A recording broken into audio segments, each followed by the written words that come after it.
ഹൈവേയുടെ വശത്ത് കണ്ട ഒരു ഓപ്പൺ റെസ്റ്റോറന്റിൽ ഞങ്ങൾ കയറി.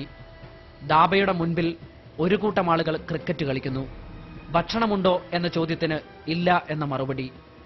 സ്ഥലം മാറിപ്പോയെന്ന് കരുതി തിരികെ വണ്ടിയിൽ കയറാനൊരുങ്ങിയ ഞങ്ങളോട് ദാബയിൽ നിന്നിറങ്ങി വന്ന ഒരാൾ എന്താ വേണ്ടതെന്ന് ചോദിച്ചു. ആവശ്യം പറഞ്ഞ ഞങ്ങളോട് ഉള്ളിൽ റെസ്റ്റോറന്റിൽ കയറിയിരിക്കാൻ അയാൾ പറഞ്ഞു. നിരവധി ക്യാബിനുകളുള്ള മനോഹരമായ ഒരു റെസ്റ്റോറന്റ്. പക്ഷേ പെൺകുട്ടികൾക്ക് വേണ്ടി ഒന്നോ രണ്ടോ ആളുകൾ മാത്രം. അവരെ നിരീക്ഷിക്കാൻ ഗുണ്ടകളെ പോലെ കുറെ ചെറുപ്പക്കാർ.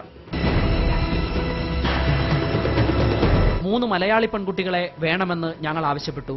10 മിനിറ്റ് കാത്തിരിക്കാൻ ഞങ്ങൾക്ക് നിർദ്ദേശം കിട്ടി. പുറത്ത് ഇപ്പോൾ കുട്ടികൾ എത്തുമെന്ന് മനസ്സിലാക്കിയ ഞങ്ങൾ വണ്ടിയിലുണ്ടായിരുന്ന ക്യാമറ ഓൺ ചെയ്തു. 10 മിനിറ്റിനുള്ളിൽ ദാബയിൽ നിന്നും പുറപ്പെട്ട 3 ബൈക്കുകളും തിരിച്ചെത്തി. 3ലും ഓരോ പെൺകുട്ടികൾ.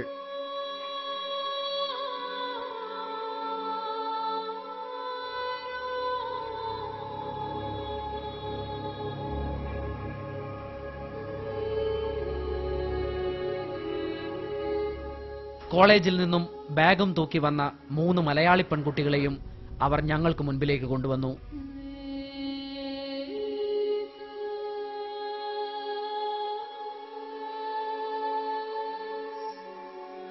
സംഗതി പന്തിയല്ലെന്ന് ബോധ്യപ്പെട്ട ഞങ്ങൾ ഇവരെ വേണ്ട എന്നറിയിച്ച് അവിടെ നിന്നും ഇറങ്ങി.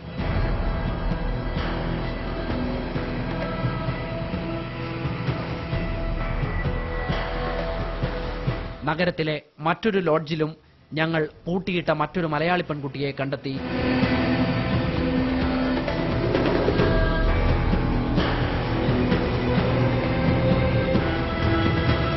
പൂജ എന്ന് പരിചയപ്പെടുത്തിയ ആ കുട്ടിയോട് ഞങ്ങൾ സംസാരിച്ചു. പാലക്കാട് സ്വദേശിനിയായ അവൾ കെണിയിലകപ്പെട്ടതാണെന്നും അവിടെ പൂട്ടിയിടപ്പെട്ടിട്ട് നാളുകളായെന്നും ഇനി രക്ഷപ്പെടാൻ കഴിയില്ലെന്നും നിറകണ്ണുകളോടെ ഞങ്ങളോട് പറഞ്ഞു. തിരികെ റിസപ്ഷനിലെത്തിയ ഞങ്ങൾ കണ്ടത് ഭക്തിയാദരപൂർവ്വം സന്ധ്യാജപം നടത്തുന്ന ഹോട്ടൽ ഉടമയെയാണ്. പെൺകുട്ടികളുടെ മാനം വിറ്റ് പണമുണ്ടാക്കുന്നവർ ദൈവങ്ങളോട് പറയുന്നത് എന്തായിരിക്കും? പിന്നീട് അംഗീകൃത ഗൈഡ് എന്നവകാശപ്പെട്ട ഒരാൾ മലയാളികളായ കോളേജ് വിദ്യാർത്ഥിനികളെ സംഘടിപ്പിച്ചു തരാമെന്ന് പറഞ്ഞ് ഞങ്ങളുടെ വണ്ടിയിൽ കയറി. ഞങ്ങളുടെ നീക്കത്തിൽ സംശയം തോന്നിയ അയാൾ യാത്രക്കിടയിൽ തന്ത്രപരമായി ഞങ്ങളിൽ നിന്നും ഒഴിഞ്ഞുമാറി. അന്യസംസ്ഥാനത്ത് പോലീസിന്റെ ഒത്താശയിൽ നടക്കുന്ന ഒരു ക്രൂരകൃത്യത്തിനു മുൻപിൽ ഞങ്ങൾ നിസ്സഹായരായി. മൊബൈലിലെടുത്ത ഒരു ഫോട്ടോ ഉപയോഗിച്ചാണ് മിക്കവാറും കുട്ടികളും ഇക്കൂട്ടരുടെ വലയിൽപ്പെടുന്നത്. പകലന്തിയോളം പണിയെടുത്ത് കിട്ടുന്ന തുച്ഛമായ കൂലിയിൽ നിന്നും മിച്ചം വെച്ച് മക്കളുടെ ഉന്നത വിദ്യാഭ്യാസം സ്വപ്നം കാണുന്ന മാതാപിതാക്കൾ ജാഗ്രത പുലർത്തുക. മൈസൂരിലെയും ബംഗളൂരുവിലെയും അടച്ചിട്ട ഹോട്ടൽ മുറികൾക്കുള്ളിൽ നിങ്ങളുടെ മക്കളും ഉണ്ടാകുമോ? ചിലരുടെ ഭീഷണിയിലും ബ്ലാക്ക് മെയിലിലും പെട്ട് കോളേജുകളിൽ നിന്ന് ഏതു നിമിഷവും ഹോട്ടൽ മുറികളിലേക്ക് ഇറങ്ങിപ്പോന്നവരിൽ നിങ്ങളുടെ കുട്ടികളും ഉണ്ടാകുമോ?